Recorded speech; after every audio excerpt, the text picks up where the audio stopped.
Here's how you can turn any 2D image into 3D objects in Blender in seconds.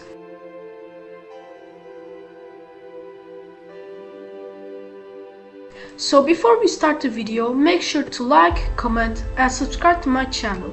So let's get the video started.